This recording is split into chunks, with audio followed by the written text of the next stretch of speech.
Sabi dito, remember not the former things, nor consider the things of old. Behold, I am doing a new thing. Ano sabi niya? Now it springs forth. Do not. Hallelujah. Nawala.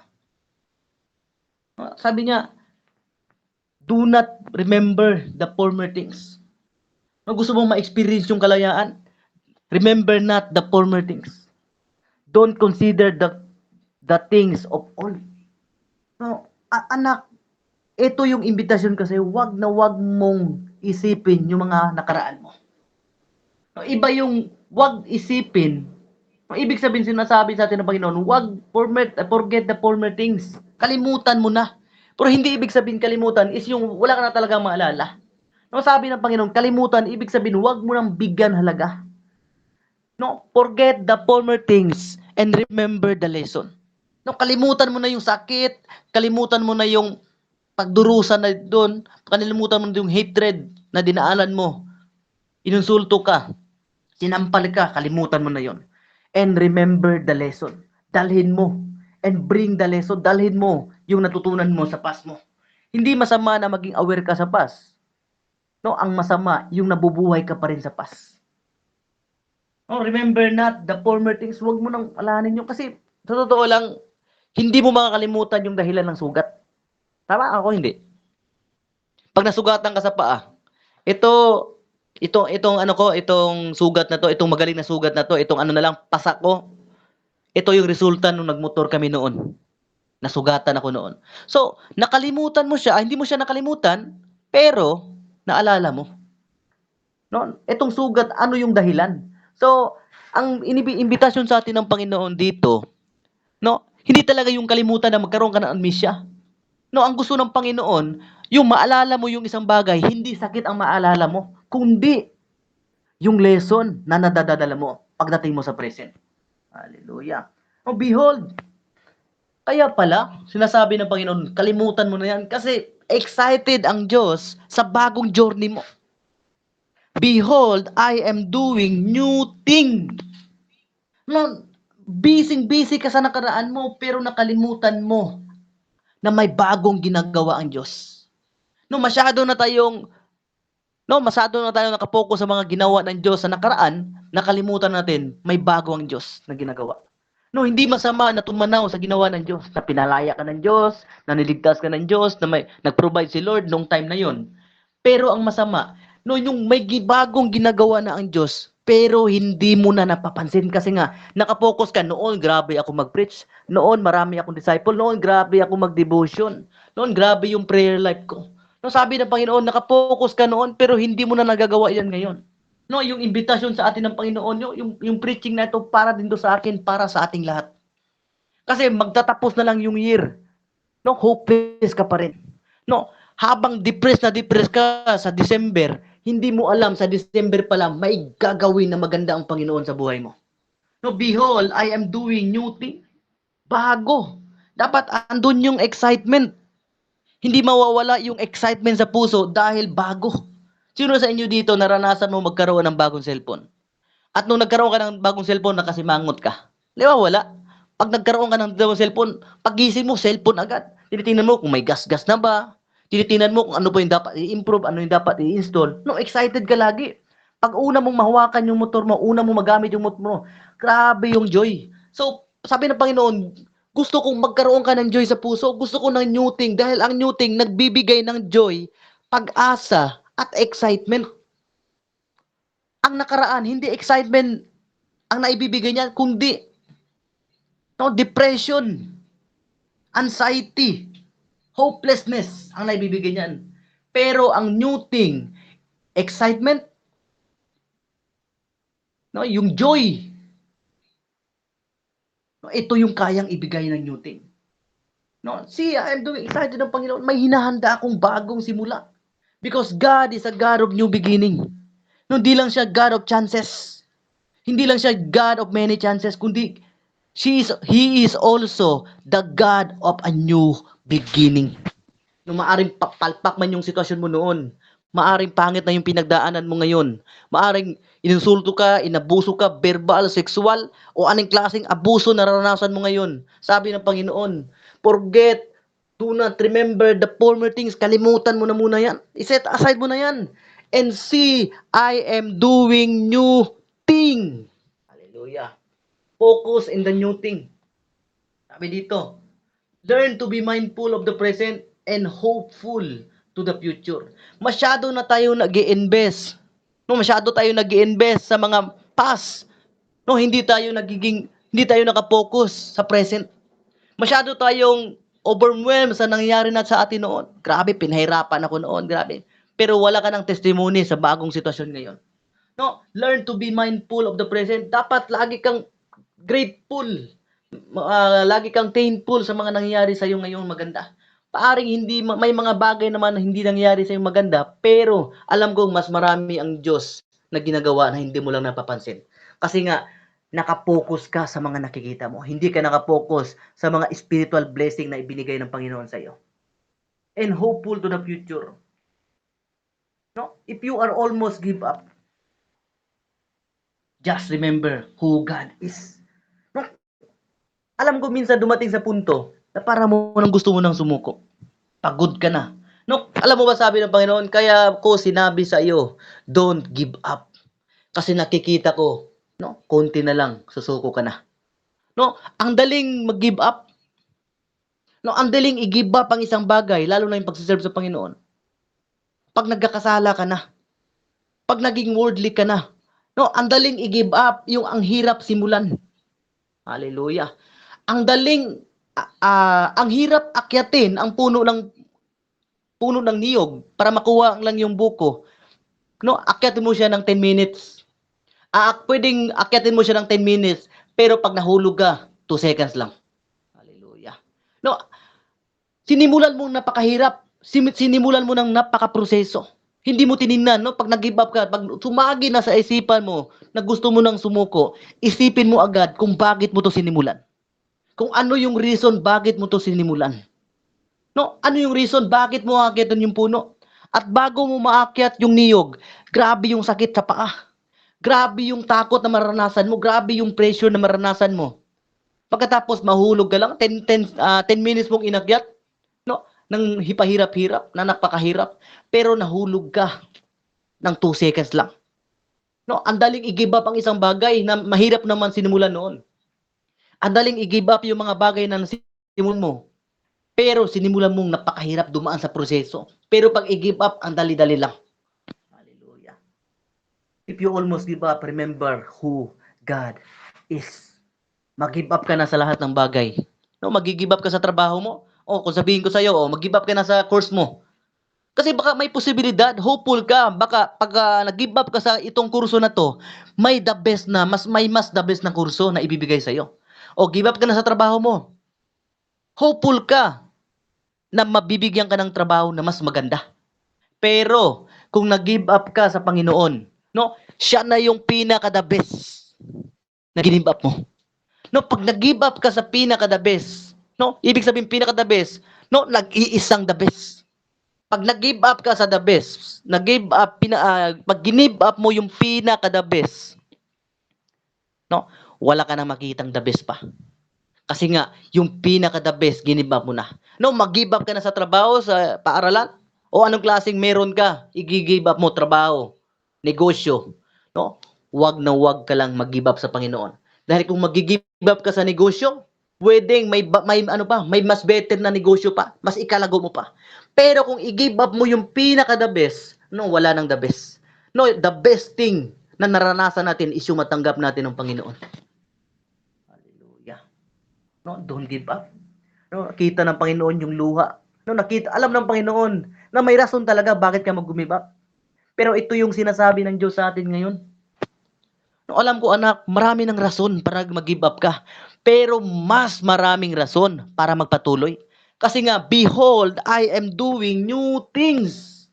No, parang wala ng pag-asa. Sabi ng Panginoon, wala naman ng pag-asa.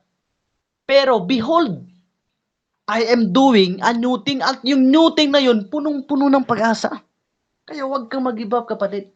No, January. No, ngayon maaaring pinagdadaanan mo ngayon, grabe, parang feeling mo hindi ka naaabot sa January. Pero ang hindi mo alam na yung January na yan, no, diyan ka magsisimula. Yan yung new thing, new beginning. Hallelujah.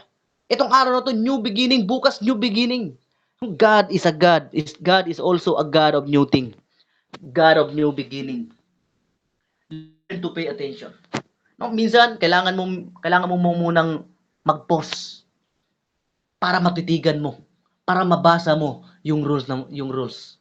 Kasi kung maglalakad ka, hindi mo basa-basa mababasa, may ganon, attention, tapos nasa bus ka. No, makikita mo siya, pero hindi mo talaga mababasa ano yung nilalaman doon. Sa kaya minsan, dinadaan ka ng Panginoon sa walang-wala para hindi ka mabisi.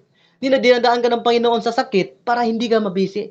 Kasi pag nagkakasakit ka, napupos yung sitwasyon ng buhay mo. Every time na napupos, no, mas nakikita mo, mas nababasa mo yung kalooban ng Panginoon sa iyo. Kasi pag nakamotor ka, alam mo, nakalagay, attention, sinong umaten ngayong 26? May libreng bigas, 10 kilo. Pero dahil nakamotor ka, hindi mo, kahit napisa mong attention, nakikita mo yung mga letter, puro hindi mo nabasa. No, minsan kailangan mong mapos. Kailangan mong magkasakit. Kailangan mong dumaan sa matinding presyo kasi every time na nakaka-experience ka ng shaking sa buhay, nakikita mo ngayon at mas nababasa mo yung dapat ipinapabasa sa iyo ng Panginoon. Amen? Ito yung context na babasahin natin ngayon. Kung maalala nyo yung story ni Martha, ni Lazarus, yung namatay. No, kukuha tayo ng revelation dito. Babasahin kasi mataas talaga to. Kasi yung babasahin ko dito, yung naka-highlight lang. Sabi dito, kaya nagpasabi ang magkapatid na babae, Jesus, may sakit ang minamahal niyang kaibigan. No, Jesus, may, nagpasabi ang magkapatid na babae, Jesus, may sakit ang minamahal niyang kaibigan. Noong nabalitaan ito ni Jesus, sinabi niya, ang sakit na ito hindi tungo sa pagkakamatayan. No? Parang sinasabi niya, Panginoon, nahirapan ako ngayon. Kailangan kita ngayon. I need you. Urgent. Nagkasakit si Lazarus, yung pinakamatalik na kaibigan. You know what, family? Hindi ka lang anak ng Diyos. No, ang Diyos ay pwede mo maging best friend. No, kanlungan. No, pwede mo siya maging shelter sa buhay mo. No, He is our refuge and strength. Sa panahong mauulanan ka, no, may shelter ka, may bahay kang masisilungan na hindi tatagas, hindi tutulo. No, sabi dito, nang nabalitaan ito ni Jesus, sinabi niya, ang sakit na ito ay hindi tungo sa kamatayan. Nagkasakit siya upang parangalan ang Diyos. At sa pamamagitan nito'y mapangaralan din ang anak ng Diyos. Hallelujah. Nang nabalitaan ni Jesus, sabi niya, huwag kang mag-alala. Yang sitwasyon mo ngayon, yan ang gagamitin ko para ipakita ko sa iyo kung sino ako sa buhay mo. Hallelujah. At sabi dito, nang dumating na si Jesus sa Betanya, nalaman niyang 4 na araw nang nakalibing si Lazarus. Alam ni Jesus, no? Nang nalaman ni Jesus, 4 araw na nakalibing si Lazarus, no? Ibig sabihin, alam ng Diyos lahat ng iyak mo. Alam ng Diyos yung sitwasyon mo ngayon. Hindi porket hindi mo nakikita ang Diyos ay walang plano ang Diyos sa buhay mo. Hindi porket basag yung buhay mo ay hindi na kayang ayusin ng Diyos. No, sabi ng Panginoon dito, nang dumating si Betanya, nalaman niyang 4 na araw, maaring 10 araw ka na ngayon nagdurusa, maaring 20 years ka na ngayon, maaring 10 years ka na, no? Niloloko. 10 years ka nang inaabuso, 2 years ka nang inaabuso. No, I want to tell you this. No, alam ng Panginoon yan. Lalo na pag iiyak mo yan sa Panginoon, no, you will experience deliverance. Mararanasan mo yung kalayaan na inaasam-asam mo. Sabi dito, may 3 kilometro lang ang layo sa Betanya sa Jerusalem. No? Kahit akala mo malayo si Jesus dahil hindi siya pupunta, malapit lang siya. No? At yung sitwasyon nila, akala nila si Jesus malayo. No? Nagpadala sa urgent, pupuntahan mo si Jesus. No, ang hindi niya alam, may 3 kilometro lang ang layo sa Betanya sa Jerusalem. Nang akala mo malayo ang Diyos sa iyo, malapit lang yan, 3 kilometer. Hallelujah. Kaya maraming Hudyo ang Judo galing sa Jerusalem, dumalaw kay Marta at kinamuupang makiramay sa pagkamatay, kapatid. No, maraming nakaalam sitwasyon. Nang marinig ni Marta na dumating na si Jesus, sinalubong niya ito para Pero si Maria ay naiwan sa bahay. Hallelujah. Nung marinig ni Marta na dumating na si Jesus, sinalubong niya ito. No, kasi nga pagod na siya at urgent yung mga kailangan niya at kailangan na kailangan niya ang Panginoon. At ito ngayon, sabi niya, sinabi ni Marta sa Jesus, Panginoon, wait lang. Sinabi ni Marta kay Jesus, Panginoon, kung narito po kayo, ay sana hindi namatay ang kapatid ko. Sabi niya, Lord, kung andito ka lang, Lord, kung totoo ka, kung andito ka lang, hindi sana mamatay ang kapatid ko. No, si Marta, nagtitiwala siya, pagkasama niya ang Diyos, no, walang masamang mangyayari sa kapatid niya. Pero, minsan may mga sitwasyon talaga na kahit kasama mo ang Diyos, no, ipaparanas ka niya sa mapait na sitwasyon para nga makita mo yung kapangyarihan niya. Ngunit, ngayon, alam kong ibinibigay sa inyo ng Diyos ang anumang hilingin niyo. Sabi dito. Sinabi ni Jesus sa kanya, muling nabubuhay. Muling mabubuhay ang kapatid mo. Sumagot si Maria, alam ko ito mabubuhay siyang muli sa huling araw kapag buhay na. Sabi niya, yung sabi ni Jesus, bibigyan kita ng pag-asa. Bubuhayin ko yung business mo. Bubuhayin ko yung pag-asa mo. Bubuhayin ko yung nasimulan mo. Bubuhayin ko yung mga relasyon nyong nasira. Sabi ni Marta, bubuhayin ko yung sila sa Lazarus. Sabi ni Marta, Lord, naniniwala ko na kaya mong gawin yan. Pero, naniniwala ko sa kabilang buhay. No, ang iniisip niya, no, parang nilimitahan na si Jesus. Parang sinasabi niya kay Jesus, di mo na kaya buhay, patay na yan. Oo, Lord, naniniwala ako na kaya mo siyang buhayin, pero sa kabilang buhay na. No, parang sinasabi ni Marta dito, wala na talagang pag-asa. Hopeless ako. Nasaktan ako, Panginoon. Ano sabi ni Jesus? Sinabi ni Jesus sa kanya, ako ang bumubuhay sa mga namatay. Ako rin ang nagbibigay buhay sa mga sumasampalataya sa akin. Kahit may mamatay, ay muling bubuhayin. Nung akala kasi ni Marta, yun lang ang kayang gawin ng Diyos. Ang hindi niya alam, nothing is impossible with God. No, kung pili mo ngayon yung sitwasyon mo, Lord, alam ko, Panginoon, kaya mong gawin niya. Next life ko na lang, sa bagong buhay, doon sa langit na lang naranasan yung kabutihan mo. Sabi ng Panginoon, dito mismo sa lupa, mararanasan mo yung mararanasan mo sa langit. Hallelujah. Kaya kong buhayin yung patay na pag-asa na yan. Kaya kong buhayin yung Lazarus na yan. Thank you, Jesus. Sabi dito. Pagdating ni Maria sa ni Jesus, lumuhod siya sa harap nito at sinabi, Panginoon, kung narito lang kayo ay hindi sana namatay ang kapatid ko. Nabagabag ang puso ni Jesus at naawa siyang nakita niyang umiyak si Maria pati na ang mga kasama nitong Hudyo. Sabi din ni Maria, Lord, kung andito ka lang. Nung akala kasi nila, iniwan sila ni Jesus eh. No, kung feeling mo ngayon na iniwan ka na ng Panginoon, no, feeling mo lang yan. His thoughts is better than our thoughts. Yung mindset ng Lord, yung plano ng Diyos ay mas higit sa plano natin. Yung pananaw natin, mas higit ang pananaw ng Diyos. Kung feeling mo na iniwan ka ng Diyos dahil parang nasa hopeless situation ka, kapatid, hindi ka iniwan ng Diyos. Inaalaw lang ng Diyos yan. Para mas humingi ka ng tulong sa Kanya. At ito yung pinakamaganda, nabagabag ang puso ni Jesus. Grabe. Nung nakita ni Jesus na umiiyak si Maria at si Marta, anong sabi dito? Nabagabag ang puso ni Jesus. Alam mo ba kapatid, tayo yung kahinaan ng Panginoon. No, alam naman natin, hindi lingid sa kaisipan ng bawat isa that our God is a powerful God. He is an almighty God. Walang mahirap sa Kanya. Napakalakas niya. Pero pagdating sa iyo, pagdating sa luha na tumutulo gabi-gabi, na hindi alam ng parents mo, hindi alam ng kapatid mo, hindi alam ng ibang tao. No, ikaw lang sa kwarto umiiyak. No, alam mo ba kapatid, sa tuwing tumutulo yung luha mo, naaawa ang Panginoon sa sitwasyon mo. Nababagabag ang puso ni Jesus at naawa siya nang makita niyang umiyak si Maria. Hallelujah. No, imagine mo na lang ngayon, ilagay mo yung sarili mo kay Maria. At si Maria na yan yung si Maria Magdalene. Kung ma-remember niyo yung story, siya yung bumuhos ng perfume sa paa ni Jesus at pinahira niya ng buhok. Yan yung si Maria na yan. Hindi si Maria yung tanay niya. No? Ilagay mo yung sarili mo na ikaw si Maria. Hallelujah. Umiyak siya. Nung nakita niyang umiiyak si Maria at ikaw yung Maria na yan. No, naawa si Jesus. Hallelujah. Sabi dito. Tinanong niya sila, saan ninyo nilibing? Saan ninyo nilibing? Sumagot ang sila sa Panginoon. Huli kayo, tingnan nyo. Tingnan nyo ha. Tinanong ni Jesus, saan ninyo nilibing? No, hindi porke tinatanong ni Jesus na saan nyo nilibing, ay hindi alam ng Diyos. No, maaring tinatanong ka ng Diyos, saan nyo nilibing? No, parang sinasabi sa atin ng Panginoon, saan nyo nilalagay yung pag-asa nyo? Saan nyo nilalagay yung panampalataya ninyo?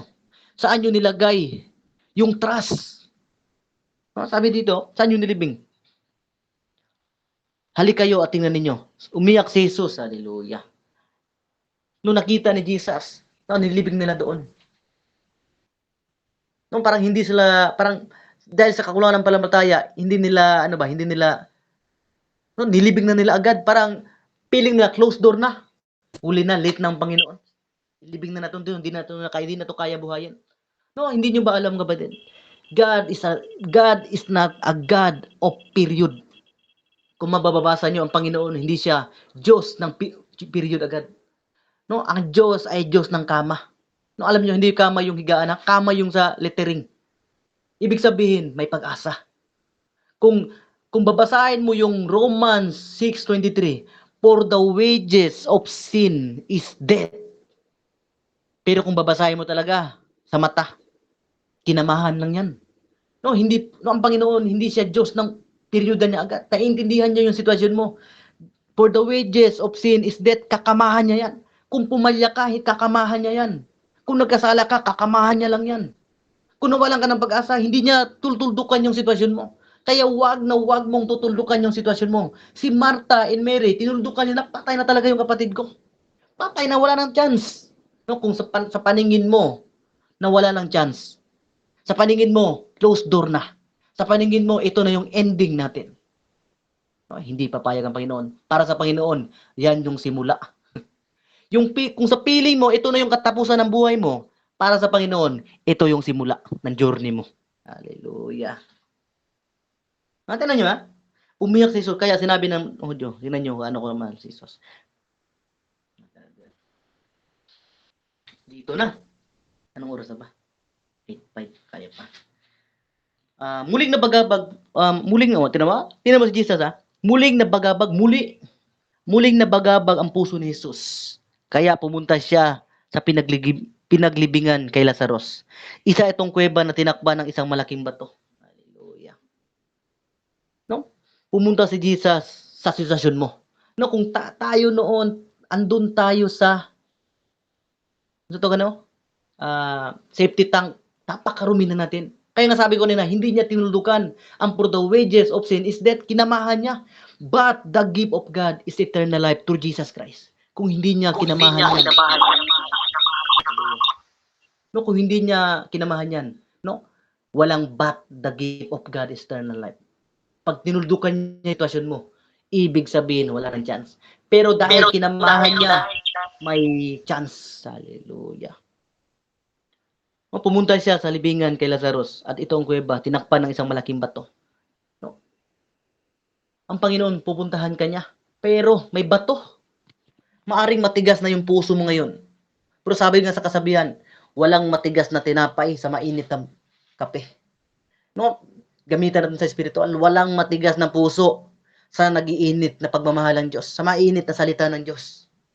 No? At yung bato na yan, anong sabi dito? Pagdating nila roon, sinabi ni Jesus, alisin ninyo ang bato. Gusto niyo bang maranasan yung milagro? Gusto mo bang gusto niyo bang makita yung gagawin ko? Tanggalin mo yung bato sa puso. Yung bato na nakakover sa libingan, no? Tanggalin mo yan. Hindi mo maranasan yung milagro kung hindi mo tatanggalin yung bato. No, kung pili mo ngayon, kung isa kang leader, matigas na yung puso mo ngayon. Kung isa kang leader, hindi ka na nakikinig. Pag nakarinig ka ng salita ng Panginoon, scroll up na agad. Hallelujah. Sabi ni Jesus said, Jesus is inviting to us. And Jesus telling us, remove that stone in your heart. And ask God for the heart of flesh na willing sumunod. Ano ka na bang mulan daw kag titingin ka ng salita ng Diyos sa screen. Pero pag nakita mo yung word of God, mga 2 seconds lang scroll ka na kaagad. Pagkatapos, pag nakarinig ka ng tulpo issue, BBM issue, Sara Inday Sara issue, no parang ang sarap pakinggan. Hallelujah. Sabi ng Panginoon, tanggalin mo yung bato na yan. Pagdating na roon, sinabi ni Jesus, alisin niyo ang bato. Sumagot si Marta, na kapatid ng matay. Panginoon, tiyak na nangangamoy na ngayon ang bangkay, 4 na araw na siyang nakalibing. Lord, baho na yan. Lord, wala nang chance para mabuhay. Lata ng lawas na. Giunod na. Inuud na yung sitwasyon ko. Lord, itong sitwasyon ko ngayon, na hindi alam ng iba. Lord, wala na tong chance na maayos pa. Hindi na ako makaalis. Sa sitwasyon ko ngayon, inaabuso ako. No, kung ikaw yung naka-experience ng rape, or ano yung sitwasyon mo, no, inaabuso ka sa salita, sinabihan ka na walang kwenta, sinasabihan ka wala ka nang marating, tinuldukan yung buhay mo, sabi ng Panginoon. Even Martha, tinuldukan niya yung sitwasyon ni Lazarus. May mga tao na kapaligid sa'yo na ang tingin na wala talagang pag-asa. Kaya nga, His thoughts are better than our thoughts. Yung pananaw ng Diyos. Kung sa pili mo wala ng chance na makabalik ka sa Panginoon, Lord, wala na siguro yung chance, Ginoo, na mabalik yung fire ko. Nagkakamali ka, huwag mong tudlukan ang tinamahan ng Diyos. Kung sirain yung tuldok na yan, huwag mong gawing tuldok yung kinamahan ng Diyos. Hallelujah. Nangangamoy na Panginoon sitwasyon ko, parang wala ng chance, sabi ng Panginoon. Itong sabi ni Jesus sa puso. Ito yung sinasabi ni Jesus ngayon sa puso ng bawat isa. Sinabi ni Jesus sa kanya, hindi ba sinasabi ko sa inyo kung sumampalataya ka, ay makikita mo ang kapangyarihan ng Diyos? No?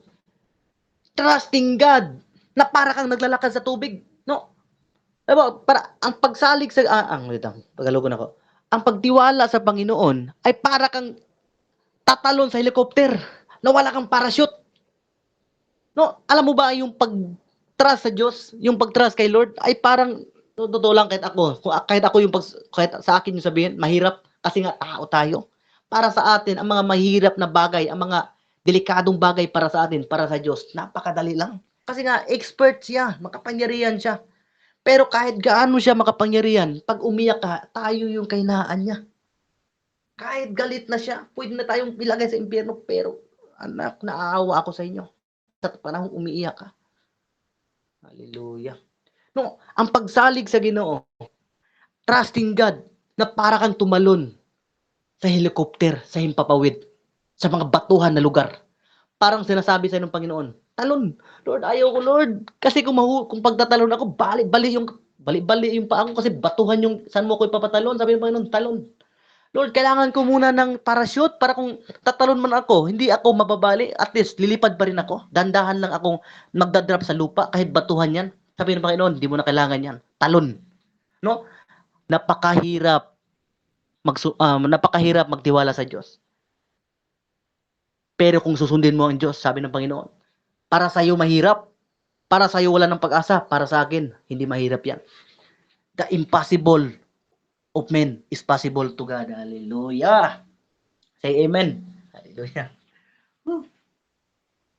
Amen, amen. Kaya inalis ng bato tumingala si Jesus. Kaya, dati naman sa yung yelo. Kaya inalis nila ang bato. Tumingala si Jesus sa langit. Hallelujah. Dito makikita. Pag once tinatanggal mo yung bato, yung kaliskis, yung bato sa puso mo, you will experience something miracle. You will experience yung mga bagay na hindi mo na-experience before. Sabi niya, pag sinabi niya ito, nung natanggal na yung bato, sabi ng Panginoon, pag sabi niya nito, sumigaw siya, Lazarus, lumabas ka. Ginilo, lumabas ka. Pagtanggal ng bato, kaya nga sabi niya kay Moses, remove your sandal bago ka lumapit sa akin because this is a holy ground. Bago ka tumawag sa pangalan ko, remove that stone. No? Tanggalan ng bato diyan. Tanggalin mo yung bato diyan. Hallelujah. No? Jason, gawas. Gawas na. Ako nang gipatanggal ang bato. Gawas ka diyan. Lumabas ka. O Antoinette, labas. Parang may imbitasyon ng Panginoon. O sino ba dito na dito? O Arnold, labas. May imbitasyon ng Panginoon. lumabas ka. At nasa atin ba rin yun kung lalabas tayo o hindi? Dahil may imbitasyon ng Panginoon. Get out. At lumabas nga, hallelujah, lumabas nga ang namatay ng Lazarus. Dahil nakinig siya, may nangyaring kakaiba. Nabalot pa ng tela ang kamay at paa niya, at may takip na tela ang muka. Sinabi ni Jesus sa kanila, kalagan niyo siya at palakarin. No, alam niyo ba anong revelation sa akin ng Panginoon dito? Maaring pinalabas ka na ng Panginoon sa sitwasyon, pero hindi ka pa nakaalis. Hindi ka pa, God deliver you. Diniliberans ka na ng Panginoon sa sitwasyon mo. Sa lungon o saan ka nilibing. Pinalabas ka na ng Panginoon sa sitwasyon, pero hindi ka na-deliver sa sitwasyon. Kaya kailangan mo ng tao, ng mentor, para mas makalabas ka. At ito yun. Sinabi ni Jesus sa kanila, kalagan nyo siya. Kasi sa panahon nila, pag patay ka na, ang dami mong mga tela sa katawan, binalot ka ng tela, hindi ka makagalaw. Kaya sabi niya, kailangan mo ng tao na para magtanggal niya. You need mentors. Kasi kung tayo lang magdesisyon, hindi natin kaya. Hallelujah. Hindi natin kaya magdesisyon kung magpapatuloy ba tayo. Kasi imagine mo, binuhay ka na ng Panginoon. Pinalaya ka na, tinubos na tayo ng Diyos. Pero may mga bagay pa rin nakabalot sa buhay natin kasi nga, hindi tayo nakinig sa mentors. Hindi tayo nagpasakop sa mga pinagkatiwala ng Diyos sa atin. No? Hindi mo basta-basta matatanggal yung sarili mong tela kung ikaw mismo balot na balot. Kaya that's why God send mentors para makalabas tayo. No, ito yung natutunan ko ngayon sa topic natin ngayon. Take note this. 31 minutes ata. Number 1, following Jesus includes suffering. Agree ba tayo dito? Okay. Following Jesus includes suffering. No. Kailangan talaga kailangan mo talaga maranasan kahit konti yung mga suffering na yan. Sige, in-highlight ko. Si Maria ang nagbuhos ng pabango sa paa ng Panginoon ay pagkatapos ay pinunasan niya ang kanyang buhok. Imagine niyo si Maria Magdalene, yung prostitute, siya yung nagugas sa paa ni Jesus. No, nung time na yun, sinurrender niya yung buhay niya sa Panginoon. Pinakita niya yung nagpakumaba siya, nagsisi siya. Pagkatapos nun, hindi naging biro yung pinagdaanan niya. No, hindi porket tinanggap mo na si Lord, kay suwabe na lang yung sitwasyon. Smooth na lang, hindi. Pagkatapos niya na tinanggap ang Panginoon, no, na-experience niya yung depression. Na-experience niya yung mga accuse. Na-experience niya yung namatayan siya, nawalan siya ng pag-asa. No, hindi biro ang pinagdaanan. Number 2, every miracle always start in one problem. No? Lahat ng milagro na nangyayari diyan sa Bible, no, nagsimula yan sa isang problema. Kaya kung may problema ka ngayon, may pinagdadaanan ka ngayon, isipin mo na lang, milagro to. Huwag mong tingnan yung problema ng problema. Tingnan mo yung problema bilang victory, bilang breakthrough, bilang situation na hindi mo alam. At yung pagtitingnan mo siya at inasabi mo, ang dami kong milagro ngayon. Kaya ngayon, isipin ko na lang, pag may problema ako ngayon, isipin ko na lang agad, wow, ang dami kong milagro ngayon Ganun na. No, gusto i-transfer ng Panginoon ngayon yung isipan, yung mindset natin. Pag may problema, huwag mong sabihin, ang dami kong problema ngayon. Mas mabuti pa palang isipin na lang natin, ang dami ko palang milagro na maranasan ngayon. Hallelujah. Thank you, Jesus. Kasi sabi dito, yung binasa natin kanina, nung nabalitaan ni Jesus, sabi niya, ang sakit na ito, hindi tungo sa kamatayan. No, nagkasakit siya upang parangalan ang Diyos. So, ibig sabihin, kaya ka nagkasakit ngayon, kaya ka dumaan sa pait na sitwasyon, kaya ka dumaan sa ganyang sitwasyon na hindi ko alam ano yung sitwasyon mo. Pero ito yung sabi ng Panginoon. Problem is the access of miracle. No, kung walang problema, walang milagro. Hallelujah. Pero dahil may problema ka, maranasan mo yung milagro. Number 3, hopelessness is a miraculous situation. Hindi mo ba alam sa panahong magiging hopeless ka? No? Yan yung pinaka-the best. Kasi nga, yan yung time na uulan na talaga. Pag didilim na yung mundo, ibig sabihin, ang kasunod niyan, pagbuhos ng ulan. Pagkatapos mabuhos yung ulan, ang kasunod niyan, rainbow. No, bago mo makikita yung rainbow, uulan muna. At bago uulan, didilim muna ang mundo. Didilim muna yung sitwasyon mo. At pagkatapos ng sitwasyon na yan, no, you will experience miracle. Nabalitaan niya, may sakit si Lazarus, na natili pa siya ng 2 araw, kinaroon niya.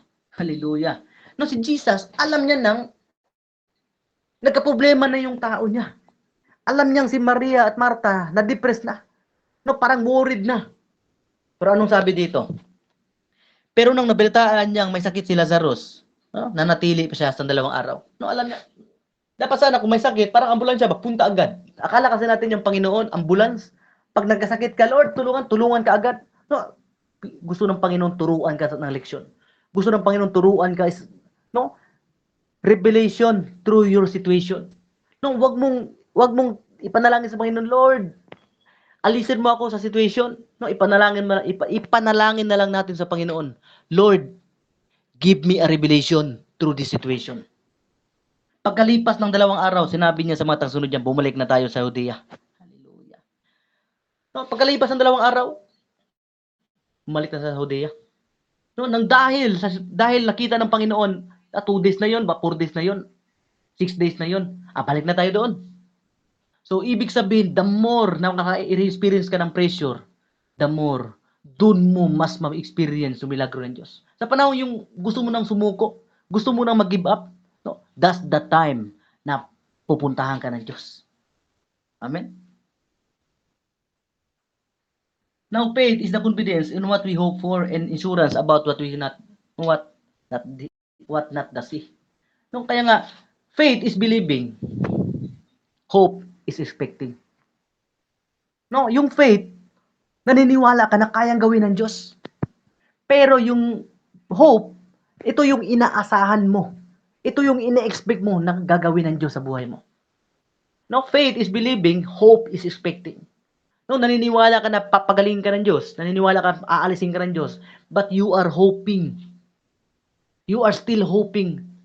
Kahit hindi mo nakikita, kahit tahimik na ang Diyos. No, parang sa parang sisigaw ka na walang mag-a-answer sa iyo. No? But still hoping na may kakayahan ng Diyos. Still hoping na gagawin sa iyo ng Diyos yun. Na hindi ka pababayaan ng Diyos. Pero hindi porke tahimik siya, ay wala na siyang ginagawa. Alam mo ba, sa panahong tahimik na ang Diyos, no, ang Panginoon tahimik siya for 400 years. No, bago nagkaroon ng New Testament, bago nagkaroon ng pag-asa. Pero hindi porke tahimik, hindi niya alam yung sitwasyon mo. No, tahimik lang siya. Dahil may ginagawa siya, may pinaplano siyang promise. May promise siyang ginagawa para mapuntahan mo. Hallelujah. Ito na yun, hope is waiting. Therefore, there is negativity. Sa panahong no, nasa sitwasyon ka na, grabe yung negative. Sumagot sila, Guro, kamakailan lang. Sabi niya, kamakailan lang. No, pinagbabato kayo ng mga Hudyo. No, kamakailan lang. Parang naging wanted ka na doon. Kamakailan lang, tinangka kayong batuhin ng mga Hudyo. Bakit pa kayo babalik? Takot yung mga disciple, wag muna kayong bumalik doon. No, andun yung negative. Anong sagot ni Jesus diyan? Hindi ko nabasahin. Anong sagot ni Jesus diyan? Sabi ni Jesus, hindi matitisod ang tao pag naglalakad sa araw. Pero pag naglalakad kayo sa gabi, may posibilidad na matitisod kayo. Parang sinasabi niya, pagkasama niyo ako, kahit delikado na yung sitwasyon, hindi kayo basta-basta matitisod. Hindi kayo basta-basta matatalo. Kasi nga, kasama ninyo ako. Nakalimutan niyo ba? Takot sila. Andun yung negativity. Pag nasa pangit ka na sitwasyon, hindi maiwasan yung negative. Pero yung imbitasyon ng Panginoon sa atin, kahit negative na yung sitwasyon, pero positive mindset ka pa rin. Jesus is on your way. Ito yung pinakamaganda. Yung sa panahon gusto mo nang bumitaw, sabi nila, Jesus is on your way. Pagkatapos, sabi dito, sinabi pa ni Jesus, ang kaibigan nating si Lazarus ay natutulog. Papunta na ako roon upang gisingin siya. Hindi alam to ng mga disciple. Akala nila natutulog lang talaga si Lazarus. Pero ang totoo, patay na. Pero sabi ni Jesus, natutulog. Ibig sabihin, parang sinasabi ni Jesus sa atin dito, kahit patay na, ang sinasabi niya, tulog. So, ibig sabihin, magigising pa rin. May pag-asa.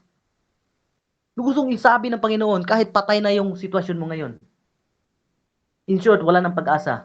Natutulog lang yan. Kunting kalabit lang, magigising yan. May pag-asa. No? Sabi niya, papunta na ako roon. Sa panahong patay na, sa panahong walang-wala ng buhay, sa panahong bulok na, sabi ni Jesus, papunta na ako. Hallelujah. Ito yung pinaka-the best. Papunta na ako. Pupuntahan kita. Papasok ako sa maingay mong sitwasyon. Papasok ako sa madilim mong sitwasyon para bigyan ka ng liwanag. Papasok ako, no? Sa nag-apoy mong sitwasyon para maging komportable ka. Hallelujah. Number 6, His thought is better than our thoughts. No, iba yung mindset ng Diyos sa mindset natin. Kaya kung pangit na yung sitwasyon mo, huwag mo agad isipin, huwag mo agad tuldukan. Kasi kahit pangit na yung sitwasyon, para sa Panginoon, may pag-asa pa rin yan. Kasi nga, hindi niya tinuldukan dahil kinamahan niya lang. Sinabi ng mga tagasunod niya, Panginoon, kung natutulog lang siya, no, parang feeling nila, kung natutulog lang siya, bakit? Sabi nila, wala man. Sabi na, Panginoon, kung natutulog siya, gagaling pa siya. Kung akala nila ay natutulog sila sa Lazarus. No, sabi niya, Lord, kung natutulog lang siya, sabi ni Jesus, patay na siya. No, pinaalam ni Jesus. No, kahit patay na, pero ang sasabihin pa rin sa iyo ng Panginoon, may pag-asa pa rin. Kahit piling mo parang ikamatay mo na, ang sabi ng Panginoon, hindi ka mamamatay. Number 7,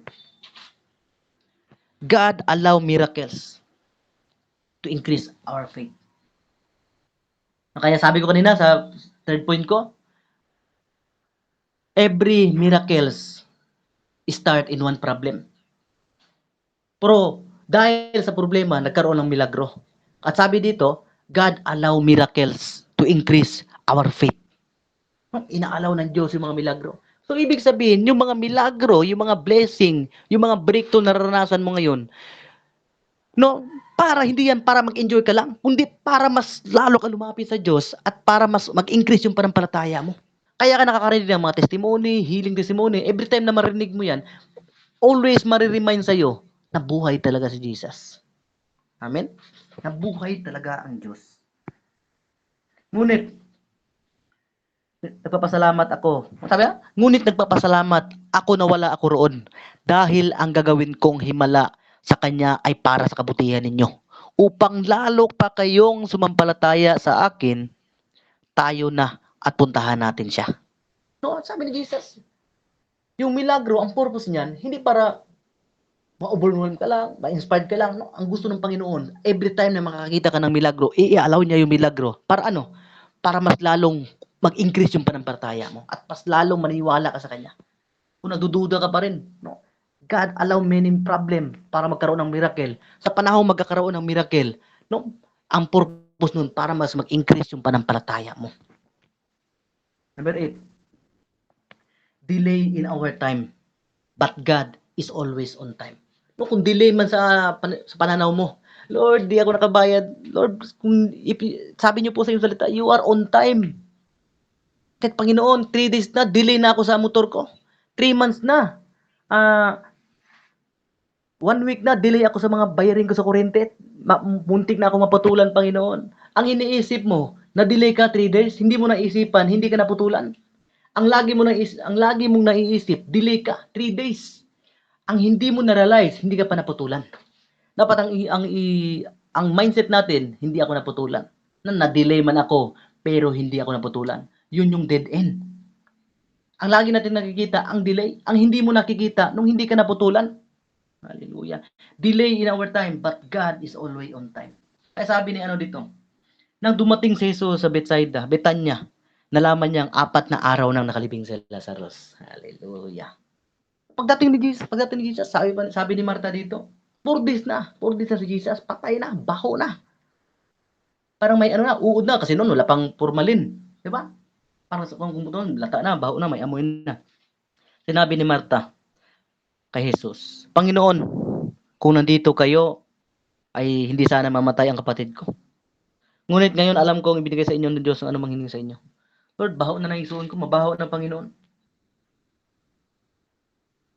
Mabaho na. Late ka na, Lord. No, ang akala ni Martha, dead end na. Ang akala ni Martha, delay ang Panginoon. And always remember, yung oras natin at ang oras ng Diyos hindi magkapareha. Kaya kung delay sa pananaw mo, delay sa isipan mo, no, para sa Panginoon, hindi delay yun. Hallelujah. No, akala na delay na, Lord, patay na. Late na ka. Sayang ba naman? Ang dami mong pinagaling, pero yung mismo mong kaibigan, hindi mo mapagaling. Ang mismo mong best friend. No, I believe you are also a best friend of Jesus. No, best friend na kayo ng Panginoon. Parang sinasabi ni Martha, best friend pa naman kayo ni Lazarus. Pero mas inuna mo yung iba. Pinagaling mo yung iba, pero yung best friend mo parang binawalay-wala mo. Sabi ni Jesus, hinayaan ko na dumating sa punto na yan para makita mo at para mas lalo kayo maniwala sa akin at mag-increase yung panampalataya nyo. Kung delay man sa sitwasyon mo, no, sa Panginoon, hindi yan delay. No, nakabase yung sitwasyon natin sa will ng Panginoon, hindi sa kalooban ng tao. Hallelujah. Sabi nung sa kanya, muling mabuhay. Sabi niya, Lord, sabi ni Jesus, muli kong bubuhayin si Lazarus. Muli kong bibigyan ka ng pag-asa. Anong sabi ng Panginoon? Anong sabi ni Martha? Lord, naniniwala ako bubuhayin mo siya, pero sa kabilang buhay, kung parang sinasabi talaga ni Martha dito, Lord, dead end na. Lord, closed door na, wala ng chance. Kung nasa sitwasyon ka ng buhay mo ngayon, feeling mo wala ng pag-asa, ang sinasabi ng Panginoon, nagkakamali ka. Sumagot siya, alam ko mabubuhay. Sinabi ni Jesus sa kanya, ako ang bumubuhay sa mga patay, ako rin ang magbibigay buhay. Ang akala kasi ni Martha, parang nangyari dito, nalimitahan niya si Jesus. So, huwag nating limitahan ang kapangyarihan ng Panginoon. Huwag nating limitahan ang kayang gawin ng Diyos. Nung akala niya, ang kayang gawin ng Diyos, yung supernatural, nung kaya din iparana sa iyo ng Diyos nung mabuhay ka sa spiritual, sa physical. Nung magkaroon ka ng pag-asa habang nabubuhay ka. Nasa hopeless situation ka, pero nung puno ka ng pag-asa. Yun ang gustong marinig sa atin ng Diyos at makita sa atin ng Diyos. Number 9, being hopeless is an opportunity of being close to Jesus. Totoo yan. Sa panahong depressed ka, sa panahong pagod ka na, no, dumating man sa punto na wala na yung appetite mo sa pakikinig ng salita ng Diyos. Pero naniniwala din ako. No, naniniwala din ako. Sa panahon na lugmok ka na, wala na makapitan, ubos na yung resources mo. No, doon ka na mas malapit sa Panginoon. Kaya ito nangyari kay Martha, sabi dito. Nang marinig ni Martha na dumarating na si Jesus, nalubong niya ito. Pero si Martha ay naiwan sa bahay. Oh, nang marinig ni Martha, nung narinig ni Martha na si Jesus Jesus is coming, sinalubong niya ito.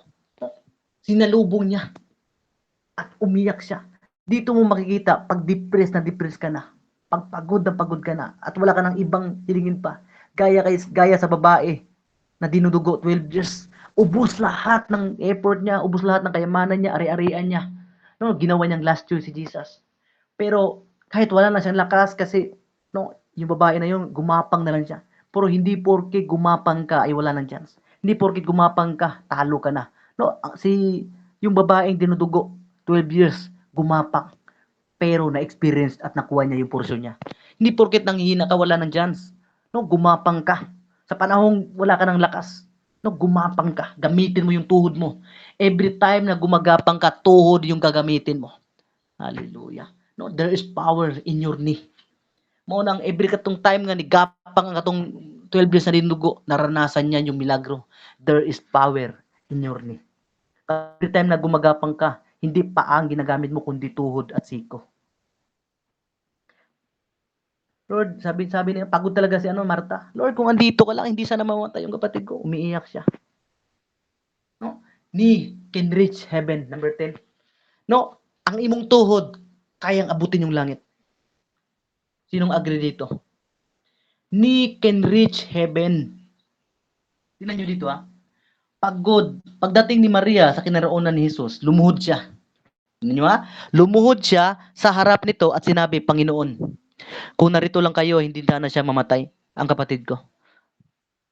Every time na luluhod ka, nababagabag ang puso ni Jesus, sabi dito sa verse 35. Nabagabag, kasi nga lumuhod. Nung nabagabag ang puso ni Jesus, nung nakita niya na si Maria Magdalene ay lumuhod. No, nakikita mo talaga, ang Diyos ay napaka-powerful. Ang Diyos ay napaka-makapangyarihan.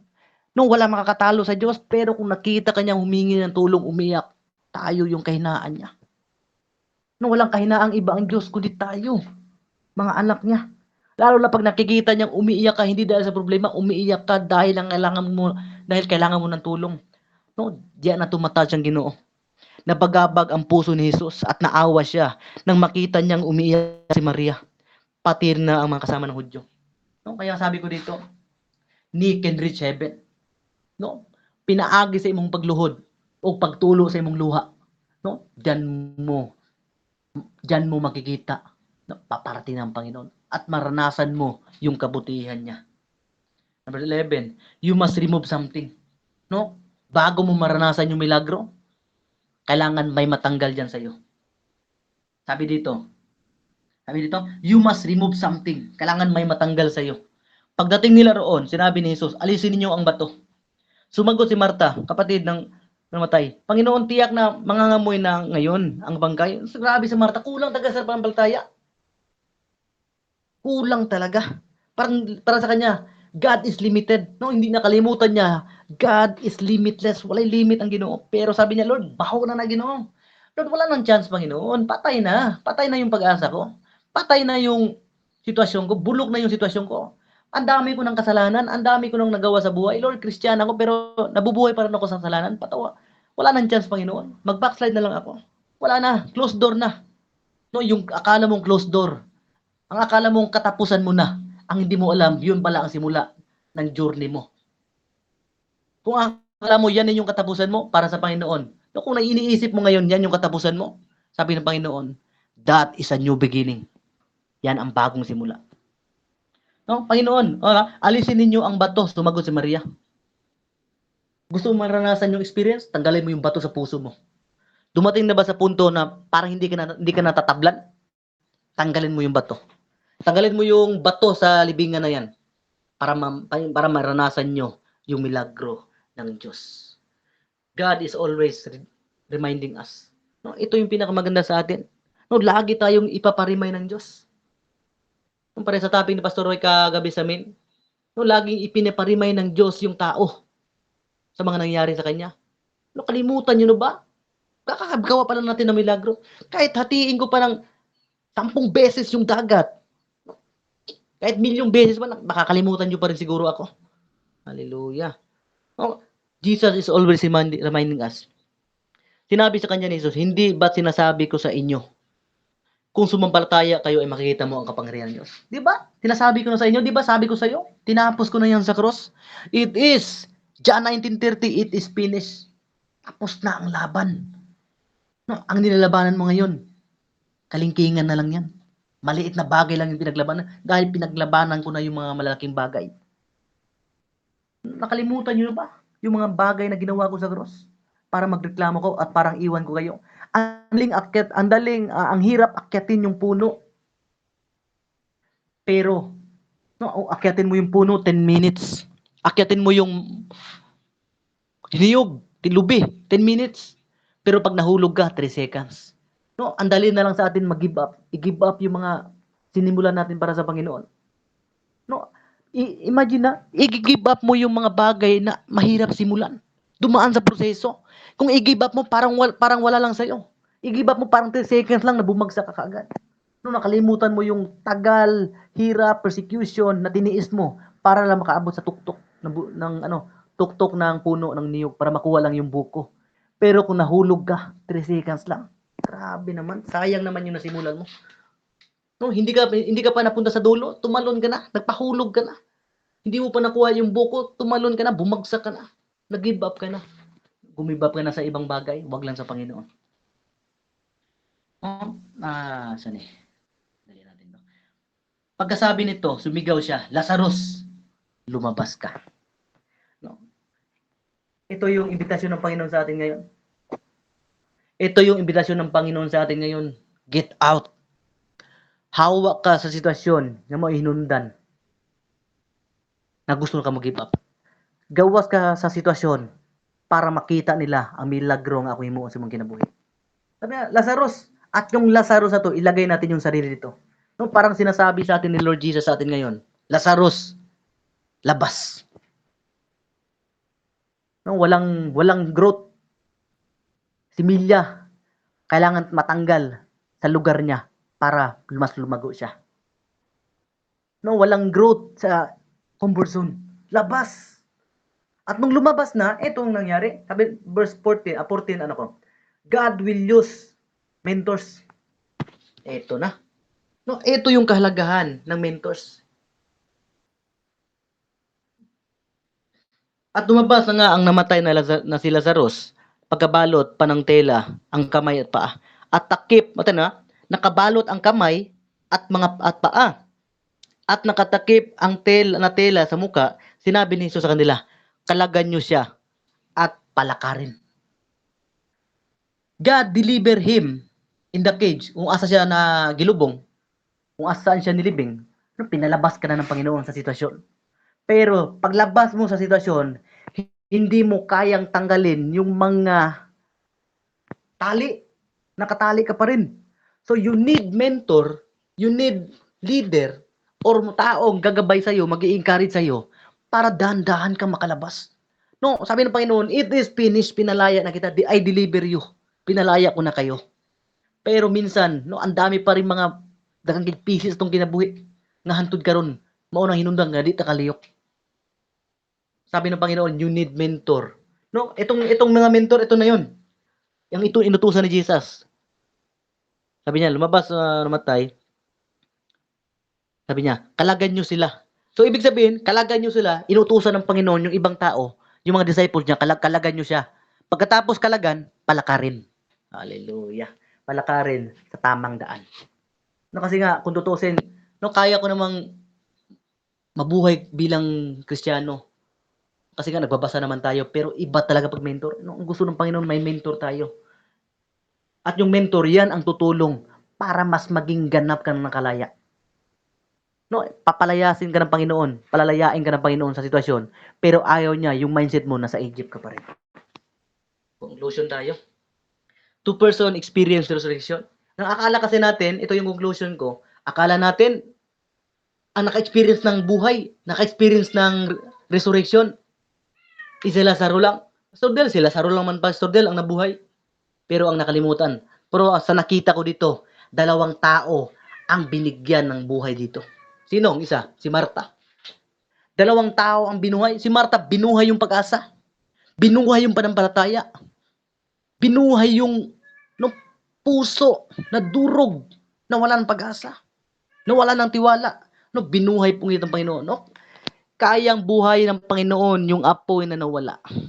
Kayang buhayin ng Panginoon yung compassion. Yung passion mo sa paglilingkod, kaya niyang buhayin yung apoy. Nagbabaga-baga na lang. Umuusok na lang. No, kayang i-revive ng Panginoon yung bawat isa. No, kung nakita natin sa kwento, isa lang ang binuhay ng Panginoon. Pero in the spiritual realm, dalawa. Si Martang depressed. Si Martang laging walang tiwala sa Panginoon, binuhay ni Jesus yung tiwala niya. So, ibig sabihin, dalawang tao ang na-resurrect dito. Si Marta at si Lazarus. Si Lazarus sa physical, si Marta, no, pwedeng sa spiritual. No, lagi niya sinabi, wala na Panginoon, closed door na yan, baho na, patay na. Pero sabi ng Panginoon, bubuhayin ko pa rin. Basta sumampalataya ka lang. Thank you, Jesus.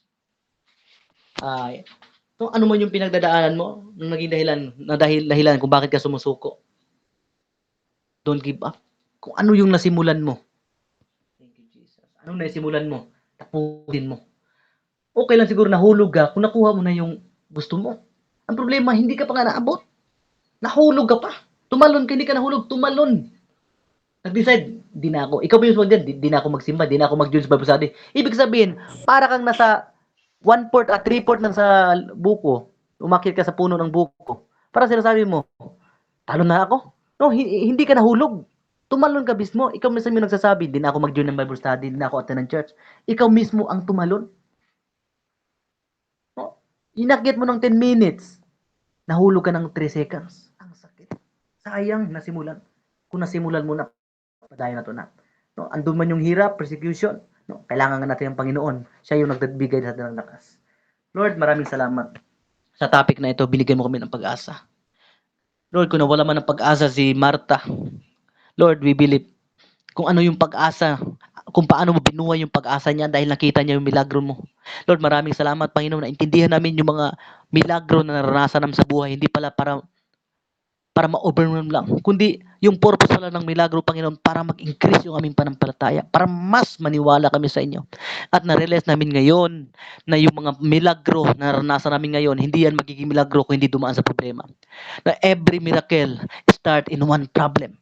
Lord, maraming salamat. Simula sa araw na ito, ang pag magkakaproblema kami, ang sasabihin namin, Lord, maraming salamat sa milagro. Lord, maraming salamat. Yung problema, hindi namin titingnan as a problem, kundi titingnan namin siya bilang milagro na, Panginoon.